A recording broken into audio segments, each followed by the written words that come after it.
नमस्कार साथीहरू, जय नेपाल। अहिले सामाजिक सञ्जालमा एउटा बालेनजीको भिडियो धेरै भाइरल भइरहेको छ, जुन बालेनका समर्थकहरूले होइन बालेनका विरोधीहरूले पोस्ट गरिरहेका छन्। त्यो भिडियोमा पुरै भिडियो नभएर एउटा क्लिप मात्रै छ। त्यो क्लिपमा बालेनले जहाँ आफ्नो समर्थकहरूलाई धक्का दिएको, धकेलेको एउटा क्लिप मात्रै देखाइरहेका छन्। तर त्यो भिडियोको सत्य तथ्य के हो, त्यो भिडियोको सत्य तथ्य जान्नलाई यो भिडियो हेर्नुहोस्। बालेन रिसाएको घटनाको वास्तविकता के हो?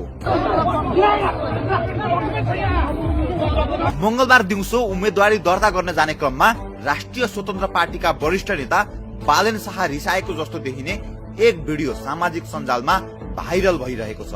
उक्त भिडियोमा उनी रिसाएको मात्र नभएर समर्थकहरूलाई हातै हालेर धकेलेको जस्तो पनि देखिन्छ। सुरुमा भाइरल भएको यो भिडियोलाई केलाऊ। बालेनलाई हजारौं समर्थकले नाराबाजी गर्दै निर्वाचन अधिकृतको कार्यालयतर्फ अघि बढाइरहेका थिए। दमकको बीच सडक ढाकेर अघि बढेको भिडलाई निर्वाचन अधिकृतको कार्यालय अगाडि रहेको प्रहरीको ब्यारिकेडले रोक्यो। त्यसपछि बालेन शाह गाडीबाट निस्किएर उनका सहयोगीका साथ निर्वाचन अधिकृतको कार्यालयतर्फ अघि बढे। तर उनलाई पछ्याउँदै आएका समर्थकहरू प्रहरीको ब्यारिकेडतर्फ नै अघि बढे। बालेनले समर्थकहरूलाई रोक्न खोजे, तर उनीहरू रोक्न मानेनन्। त्यसपछि उनीहरूलाई उनले पुनः पछाडि धकेले र आफ्नो टाउकोमा हात राखेर अघि बढेको देखिन्छ। त्यति मात्र होइन, उनले समर्थकहरूलाई निर्वाचनले दिँदैन भनेको समेत सुनिन्छ। प्रतिनिधि सभा सदस्यको मनोनयन पत्र दर्ता गर्न जाँदा निर्वाचन आचार संहिता 2082 को दफा 13 को उपदफा 1 अड बमोजिम उम्मेद्वार, प्रस्तावक र समर्थक सहित 25 जना भन्दा बढीको जुलुस लिएर जान नहुने र मनोनयन पत्र दर्ता गर्न जाँदा बाजा गाजा तथा झाँकी सहित जान नहुने उल्लेख छ। बालेनले सोही कारण समर्थकहरूलाई पछि हट्न भनेका हुन्। समर्थकहरूलाई निर्वाचन आचार संहिता पालना गर्न अनुरोध गर्दा देखिएको बालेनको आक्रोशमाथि अहिले टीका टिप्पणी भइरहेको छ। यस विषयमा थप बुझ्नका लागि दमक पुगेर स्थलगत रिपोर्टिङ गरिरहेका र बालेन रिसाएको अवस्थामा त्यही रहेका संचारकर्मी अनुज विश्वकर्मासँग घटनाको वास्तविकता के हो भनेर हामी कुराकानी गर्दैछौँ। अनुजजी, तपाईँ आज झापामा हुनुहुन्थ्यो होइन, दिनभरि स्थलगत रिपोर्टिङका लागि? हो हो हो। आज त्यो झापामा काठमाडौँ महानगरका पूर्व मेयर बालेन शाह, जो वरिष्ठ नेता रासोपाका हुनुहुन्छ, उहाँले त्यो क्षेत्रमा आफ्ना समर्थकहरूमाथि दुर्व्यवहार गरे जस्तो भिडियो अहिले भाइरल भएको छ सामाजिक सञ्जालमा। यसको वास्तविकता के थियो? तपाईँ त्यही हुनुहुन्थ्यो, दृश्य कैद गरिरहनु भएको थियो। यसको खास वास्तविकता चाहिँ के हो भनेदेखि, जब निर्वाचन कार्यालय अगाडि जब राष्ट्रपतिका वरिष्ठ नेता बालेन शाह लगायत उहाँका समर्थकहरू जब निर्वाचन आयोग कार्यालय पुग्न लाग्दै गर्दाखेरि त्यहाँ चाहिँ एकजना निर्वाचन आचार संहिता लागू हुने रहेछ। त्यो चाहिँ 25 जना भन्दा धेरै अथवा बाजागाजा सहित त्यहाँ निर्वाचन कार्यालय अधिकृतको कार्यालयमा प्रवेश गर्न नसक्ने भनेर त्यो निर्वाचनको आचार संहिता लागू हुने भएका कारण चाहिँ 25 जना भन्दा धेरै मान्छेहरू चाहिँ पछाडि नआउनु भनेर बालेन शाहले आग्रह गर्नुभएको थियो। त्यसलाई चाहिँ अहिले पुरै सामाजिक सञ्जालमा चाहिँ बालेन शाहले चाहिँ दुर्व्यवहार गरे भनेर भ्रम फैलाइँदैछ। म त्यहाँको ठ्याक्कै अगाडि नै थिएँ। बालेन शाह जब अगाडि बढ्दै हुनुहुन्थ्यो, प्रहरीले रोकेको थियो। प्रहरीले त्यो भिडलाई चाहिँ उहाँको समर्थकलाई चाहिँ ठेकिन नसक्नुको भिड भएको अवस्थामा चाहिँ प्रहरीले नियन्त्रण गर्न नसकिसके पछाडि त्यो बालेन शाहको समर्थकको टोली चाहिँ अगाडि बढ्दै थियो र बालेन शाहले त्यहाँ भन्नुभयो कि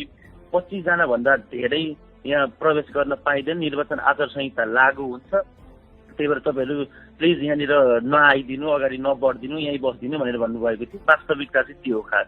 अनि उहाँले आफ्ना समर्थकहरूलाई अनुरोध गर्न सक्नुहुन्थ्यो, हात जोडेर अनुरोध गर्न सक्नुहुन्थ्यो होला, त्यो भएन जस्तो देखियो। त्यहाँ के थियो? अनुरोध गर्दा गर्दै नमानेपछि त्यस्तो भएको हो कि अनुरोधै नगरी एकैचोटि एग्रेसनमा देखिनु भएको उहाँ? होइन, पहिलादेखि नै अनुरोध गरिराख्नु भएको थियो। बालेन शाहसँगै उहाँका केही सहयोगी जस्तो कुमार बेन लगायतका व्यक्तिहरू हुनुहुन्थ्यो त्यहाँनिर। उहाँहरूले पहिला चाहिँ उहाँहरूलाई रिक्वेस्ट गर्नुभयो समर्थकहरूलाई, उहाँहरूले नमानिसके पछाडि चाहिँ स्वयं बालेन शाह चाहिँले त्यहाँ चाहिँ आग्रह गर्नुभएको हो। तर त्यो भिडियोमा हेर्दाखेरि चाहिँ एग्रेसिभ मोडमा चाहिँ देखिनु भएको जस्तो देखिन्छ, तर वास्तवमा उहाँ त्यो एग्रेसिभ मोडमा चाहिँ मैले प्रत्यक्ष देख्दाखेरि त्यो पाइनँ।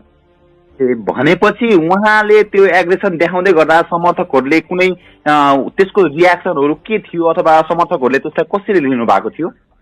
होइन त्यो चाहिँ लहर एकदमै अगाडि त्यो एउटा झापाको दमकबाट जब राष्ट्रिय स्वतन्त्र पार्टीका समर्थक सहित झापा क्षेत्र नम्बर 5 को उम्मेदवार बालेन शाह जसरी अगाडि बढ्नुभयो, अगाडि बढ्दै गर्दाखेरि एकदम ठुलो भिड थियो। त्यो भिडमा चाहिँ नि धेरै प्रकारका व्यक्तिहरू थिए। केहीले बालेन शाहको आग्रहलाई मानिरहेका थिए, केहीले भने बालेन शाहको आग्रह चाहिँ मानेका थिएनन्। त्यो नमान्दै गर्दाखेरि चाहिँ केही समर्थकहरू चाहिँ सँगसँगै जाउँ भनेर भन्ने पनि थिए।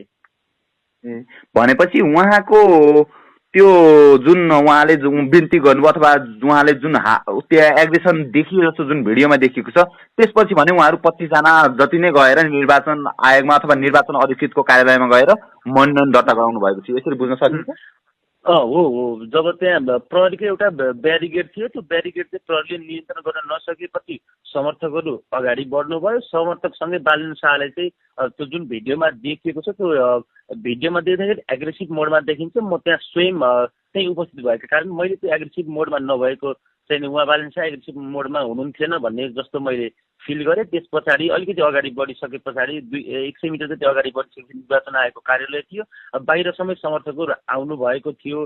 त्यस पछाडि चाहिँ त्यो गेटबाट चाहिँ त्यहाँको प्रहरीले बालेन शाह लगायत केही सञ्चार माध्यमको सञ्चारकर्मीहरूलाई मात्रै चाहिँ छिराको अवस्था थियो।